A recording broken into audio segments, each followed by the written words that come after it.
What's up, y'all? This is your boy Eddie Jackson. Welcome back to the Drop That Podcast. This episode is brought to you by Layback TV, okay? The number one streaming over fucking every streaming service, over every network. Layback TV, okay? Over 10,000 channels, movies on demand, every sports channel, multiple languages, all your HBOs, all your pay-per-views, so you can watch pro wrestling, boxing, MMA, the whole works.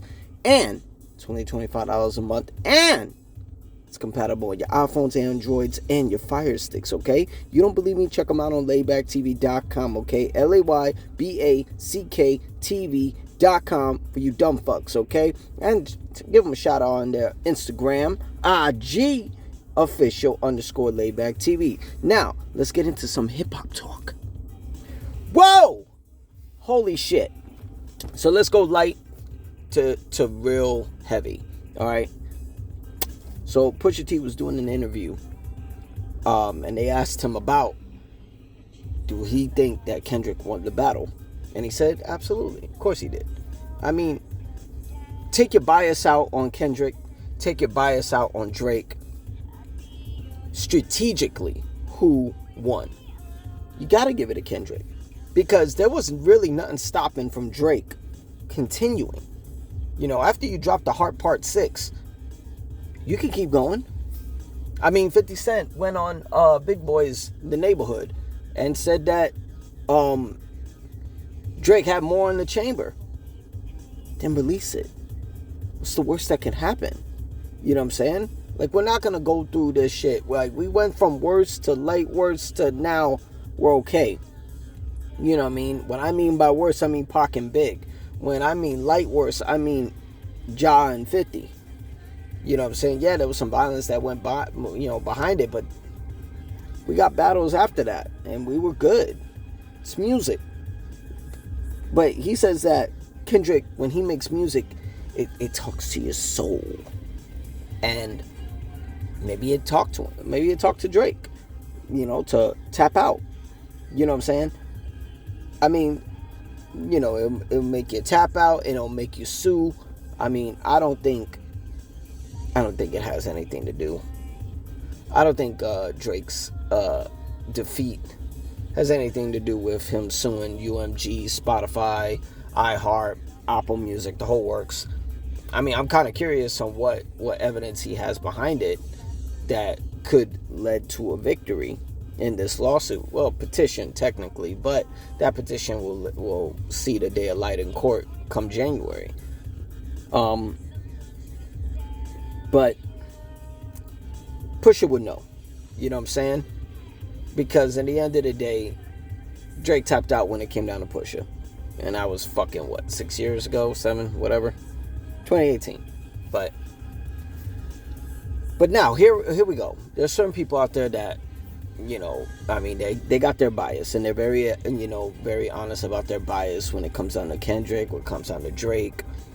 And, one of those is academics, you know what I'm saying? I salute academics, you know what I mean? Like, I didn't really, I thought he was pretty annoying when it came down to Everyday Struggle with Joe Budden and Nadeska, which was very, very entertaining, I think so, because it's two different perspectives when it comes down to Joe Budden and academics. But, I as years went by, I got to, really be a fan of academics and doing this thing and his streams and everything. I follow them, you know what I mean? So shout out to him. He always got the juice, so, and all the gossip of what's going on in hip hop and stuff like that. So, but he's very admitted that his favorite rapper is Drake. Now, I was watching a stream the other night, and I was literally kind of shocked that he went at this whole little angle that he's never seen Drake get out-rapped.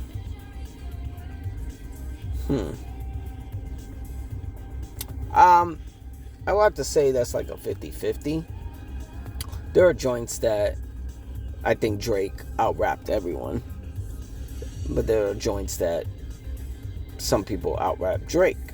Now, when you think about this, are you counting the time that Quentin Miller was writing for Drake? We don't even know what Quentin Miller was actually writing, but what eras are we counting? You know what I'm saying? Like for an example, okay? Problems, the joint Problems, ASAP Rocky, featuring 2 Chainz, Drake, and Kendrick Lamar. 110,000%. Drake out-rapped everyone. I agree. Drake out-rapped everyone. I was kind of shocked that Kendrick got out-rapped, but then again, you know, he's slowly getting there and everything like that. It's just what he brought to the table. I don't count 2 Chainz because 2 Chainz did the hook, but he out-rapped ASAP in his own shit. You know what I'm saying? So that's one joint that Drake definitely out-rapped everyone. What are other joints that I would say? Oh, we could bring up that record Forever, where Drake is featuring greats, legends like Kanye West, Lil Wayne, and Eminem. If you think, okay, these are the verses that I think were the best. Now, I'm a fan of all 4. Evenly fanned. I've been a fan of Drake. Drake, Kanye, Wayne. Wayne goes all the way back to the Hot Boys. Kanye, ever since College Dropout dropped. Ever since, to me, Marshmallow's LP, not Slim Shady LP. But on a strategic level, on an objective level, M had the best verse. If you want to give a number 2, I can proudly say Drake did number 2. And then you can say Wayne, and then you can say Kanye. But Drake, no way in hell, out-rapped M on that one. So, to each his own. But out-rapped? And he would say the best, Drake had the best diss record when it came down to him against Pusha T. Now, here's the shit. He did admit saying to Drake, no more battles. I agree. Stay the fuck away from these battles. How you're doing, whatever the game plan is, if you got a team that's telling you these game plans, you need to fire the fuck out of them because they're not doing good for you. Now, this is what I mean. He said Duppy Freestyle was the best diss record. I'm like, that was one lazy ass diss record. Don't get me wrong, it was catchy. But who's the diss record to? I would say maybe a few lines were about Pusha. Practically, Drake's going at Kanye. Because he know Kanye can't diss him back. He can't fucking rap beef against him. Maybe production beef. But that's it. But it's like, who are you really going at? You know what I mean? Infrared with Pusha T. I think he was taking jabs at everyone. You know what I mean? I think Drake was another. I think Birdman was another. But when you hear Duppy Freestyle and then you hear Story of Adidon, right? He out-teed him. This was the quote that Academic said. Out-teed him. You know, obviously we know what the T is. You know what I mean? You spread the truth. Whatever. And the kid reveal, you know, of Drake's son. That was it.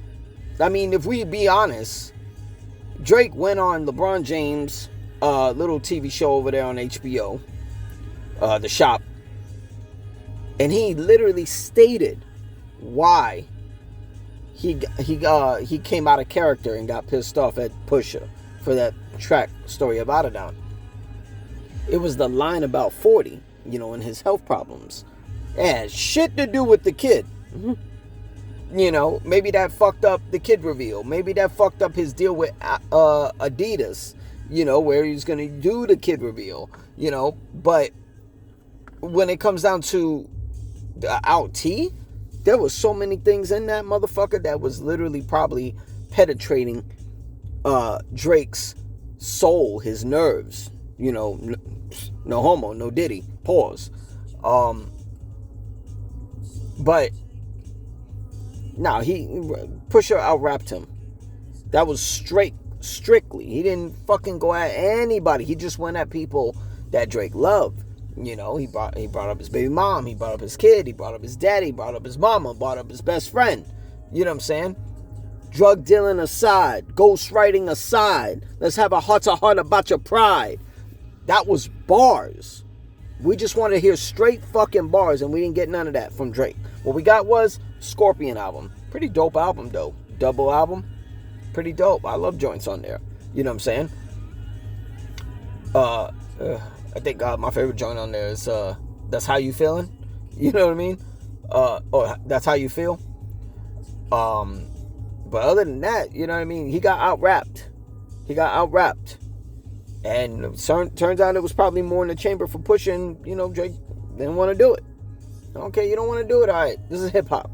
Make up your mind on when you want to fucking do it. With Kendrick, you could say he out-rapped him. Kendrick out-rapped him. You could bring up Euphoria. I'll eliminate 616 in LA. But when you look at Euphoria, or you look at Meet the Grams, or you look at Not Like Us, all three records were different. Shit, you can put like that if you want. All four records were different. Strategically, lyrically, all different.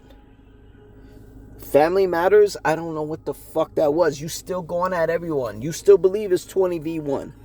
And if you don't believe that, you know what I mean? You're going at Drake. Who else you battling? Metro, a producer? You battling The Weeknd? He ain't a real sixer? Okay. Whatever. You know? But y'all gotta stop with that fucking Drake bias shit. Just be objective. Be objective. I'm a fan about both their music. They do great music. But as far as a rap battle, objectively, Kendrick won. Stop it. Now, last on this was the legend, the GOAT himself, the one who solidified the acronym GOAT, GOAT, greatest of all time, LL Cool J. He said he was the most important rapper ever. And I waited to see everybody's take on it. You know what I'm saying? You know, whether they agree, whether they disagree. Personally, I agree. This is the most important fucking rapper of all fucking time. Okay? Look what he did with Def Jam. First artist on Def Jam. Def Jam's relevant because of what he did. Okay? It's the reason why, you know, this shit was gonna, this label elevated to new heights, where you got people, artists like DMX, Jay-Z, Method Man, Redman, Foxy Brown, who else was on and we'll do our artists. We'll do all artists, just not just rap. Okay? Artists like Rihanna, Neo, Kanye West. You know what I mean? The list goes fucking on. You know what I mean? Legendary label in Def Jam Records, okay? He was able to transition hardcore rap and love songs. He gave you money, Mama Said Knock You Out. And he gave you I Need Love. You know what I'm saying? He gave you 4321. But he also gave you Love You Better. Okay, y'all gotta think about this shit. You know? Movies. He transitioned to movies. You know? A rapper, actor. You know what I'm saying? What he's done with NCIS, Los Angeles. This is a Queens nigga. Y'all gotta wake the fuck up. What he did with radio, with Rock the Bells, internet radio, series. You know what I'm saying? The Rock the Bells for all our old-timing artists. You know what I'm saying? You know, like Kumo D. You know what I'm saying? Oh, not Kumo D. I'm sorry. Kool G Rap, Eric B. and Rakim. You know what I'm saying? He made a fucking setup of a platform where artists are going to get their residuals, the music, when they get that radio play. He set it up for all these old artists that really had bad business deals, bad record label contracts. You know what I'm saying? When they first started. Now they're good. You know, they can live. You know what I mean? Live their life, live their retirement, do what they do. You know what I'm saying? Not to mention 40 years of being an artist. 40 years. This year it was 40 years for LL Cool J. Still relevant. Dropped the album The Force back in September. entirely produced by Q-Tip. You know what I'm saying? I want to see him drop an album solely produced by Dr. Dre. That was an idea that literally he didn't think his bars were up to par yet. Now that his bars are up to par, I want to see him do it. And don't get me started about fucking rap battles. He battled Kumo D, he battled Ice-T, and not mention he battled Cannabis. Fucking iconic rap battle. Iconic bars between both. You know what I'm saying? You can be objective of who won, who lost. I don't know. I mean, I think the Can I Bust record was a very disrespectful record. But what do you say to second round knockout by Cannabis? It's interesting. You know what I mean? So, let's give the flowers to LL Cool J, the greatest of all fucking time. You know what I'm saying? Y'all gotta do it. You know, giving you albums like 14 Shots to the Dome, Mr. Smith, Phenomenon, okay? Mama Said Knock You Out, Radio, 10, The Definition, Todd Smith, and one of my personal favorites, Exit 13, okay? Salute to the legend himself, LL Cool J, greatest of all time. And that's all we got for Hip Hop Talk. I'm your boy Eddie Jackson. This is the Drop That Podcast. Y'all should subscribe to the page, like the page. Y'all know what the fuck to do. Y'all be safe. Y'all be cool. Peace.